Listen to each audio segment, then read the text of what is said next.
Chapter 1 The Sound of the Shell. The boy with fair hair lowered himself down the last few feet of rock and began to pick his way toward the lagoon. Though he had taken off his school sweater and trailed it now from one hand, his gray shirt stuck to him, and his hair was plastered to his forehead. All round him, the long scar smashed into the jungle was a bath of heat. He was clambering heavily among the creepers and broken trunks when a bird, a vision of red and yellow, flashed upwards with a witch-like cry, and this cry was echoed by another. "Hi," it said. "Wait a minute." The undergrowth at the side of the scar was shaken, and a multitude of raindrops fell pattering. "Wait a minute," the voice said. "I got caught up." The fair boy stopped and jerked his stockings with an automatic gesture that made the jungle seem, for a moment, like the home counties. The voice spoke again. "I can't hardly move with all these creeper things." The owner of the voice came backing out of the undergrowth, so that the twigs scratched on a greasy windbreaker. The naked crooks of his knees were plump, caught and scratched by thorns. He bent down, removed the thorns carefully, and turned around. He was shorter than the fair boy and very fat. He came forward, searching out safe lodgments for his feet, and then looked up through thick spectacles. "Where's the man with the megaphone?" The fair boy shook his head. "This is an island. At least I think it's an island. That's a reef out in the sea. Perhaps there aren't any grown-ups anywhere." The fat boy looked startled. There was that pilot, but he wasn't in the passenger cabin. He was up in front. The fair boy was peering at the reef through screwed-up eyes. "All them other kids," the fat boy went on. "Some of them must have got out. They must have, mustn't they?" The fair boy began to pick his way as casually as possible toward the water. He tried to be offhand, and not too obviously uninterested, but the fat boy hurried after him. "Aren't there any grown-ups at all?" "I don't think so." The fair boy said this solemnly, but then the delight of a realized ambition overcame him. In the middle of the scar, he stood on his head and grinned at the reversed fat boy. "No grown-ups!" The fat boy thought for a moment. That pilot! The fair boy allowed his feet to come down and sat on the steamy earth. "He must have flown off after he dropped us. He couldn't land here. Not in a place with wheels. We was attacked. He'll be back all right." The fat boy shook his head. "When we was coming down, I looked through one of them windows. I saw the other part of the plane. There were flames coming out of it." He looked up and down the scar. "And this is what the cabin done." The fair boy reached out and touched the jagged end of a trunk. For a moment, he looked interested. "What happened to it?" he asked. "Where's it got to now?" "That storm dragged it out to sea. It wasn't half dangerous with all them tree trunks falling. There must have been some kids still in it." He hesitated for a moment, then spoke again. "What's your name?" "Ralph." The fat boy waited to be asked his name in turn, but this proffer of acquaintance was not made. The fair boy, called Ralph, smiled vaguely, stood up, and began to make his way once more toward the lagoon. The fat boy hung steadily at his shoulder. "I expect there's a lot more of us scattered about. You haven't seen any others, have you?" Ralph shook his head and increased his speed. Then he tripped over a branch and came down with a crash. The fat boy stood by him, breathing hard. "My auntie told me not to run," he explained, "on account of my asthma." "Asthma?" "That's right. Can't catch my breath. I was the only boy in our school who had asthma," said the fat boy with a touch of pride, "and I've been wearing specs since I was 3. He took off his glasses and held them out to Ralph, blinking and smiling, and then started to wipe them against his grubby windbreaker. An expression of pain and inward concentration altered the pale contours of his face.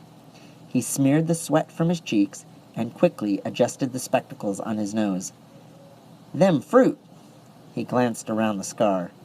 "Them fruit," he said. "I expect." He put on his glasses, waded away from Ralph, and crouched down, among the tangled foliage. "I'll be out again in just a minute." Ralph disentangled himself cautiously and stole away through the branches. In a few seconds, the fat boy's grunts were behind him, and he was hurrying toward the screen that still lay between him and the lagoon.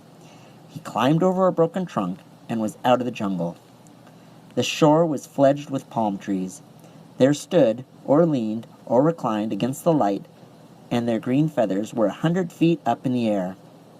The ground beneath them was a bank covered with coarse grass, torn everywhere by the upheavals of fallen trees, scattered with decaying coconuts and palm saplings. Behind this was the darkness of the forest proper and the open space of the scar. Ralph stood, one hand against a gray trunk, and screwed up his eyes against the shimmering water. Out there, perhaps a mile away, the white surf flinked on a coral reef, and beyond that the open sea was dark blue. Within the irregular arc of coral, the lagoon was still as a mountain lake, blue of all shades and shadowy green and purple.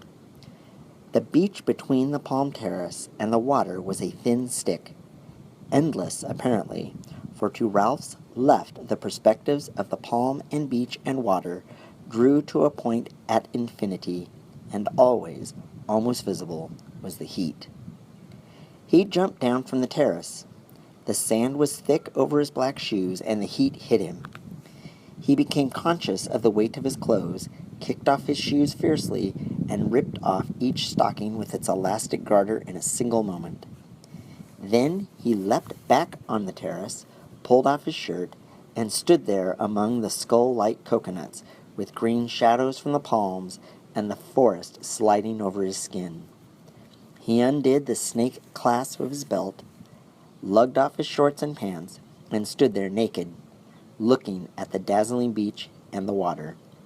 He was old enough, 12 years and a few months, to have lost the prominent tummy of childhood, and not yet old enough for adolescence to have made him awkward. You could see now that he might make a boxer, as far as width and heaviness of shoulders went. But there was a mildness about his mouth and eyes that proclaimed no devil. He patted the palm trunk softly, and forced, at last, to believe in the reality of the island, laughed delightedly again, and stood on his head.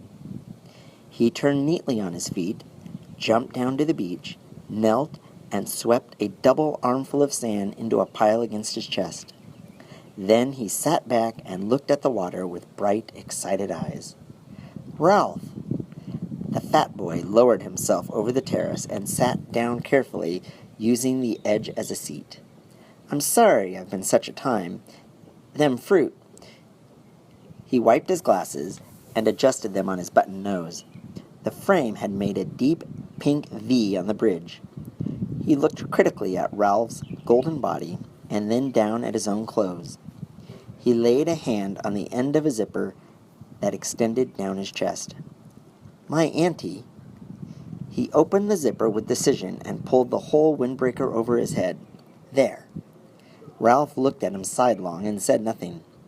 "I expect we'll want to know all their names," said the fat boy, "and make a list. We ought to have a meeting." Ralph did not take the hint, so the fat boy was forced to continue. "I don't care what they call me," he said confidently, "so long as they don't call me what they used to call me at school." Ralph was faintly interested. "What was that?" The fat boy glanced over his shoulder, then leaned toward Ralph. He whispered, "They used to call me Piggy."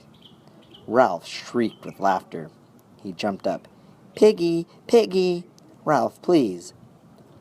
Piggy clasped his hands in apprehension. "I said I didn't want... Piggy! Piggy!" Ralph danced out into the hot air of the beach and then returned as a fighter plane with wings swept back and machine-gunned Piggy. "Shika!" He dived in the sand at Piggy's feet and lay there laughing. "Piggy!" Piggy grinned reluctantly, pleased, despite himself, even at this much recognition. "So long as you don't tell the others." Ralph giggled into the sand. The expression of pain and concentration returned to Piggy's face. "Half a sec." He hastened back into the forest. Ralph stood up and trotted along to the right. Here the beach was interrupted abruptly by the square motif of the landscape.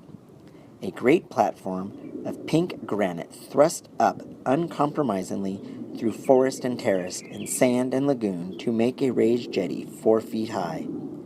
The top of this was covered with a thin layer of soil and coarse grass and shaded with young palm trees. There was not enough soil for them to grow any height, and when they reached perhaps 20 feet, they fell and dried, forming a crisscross pattern of trunks very convenient to sit on.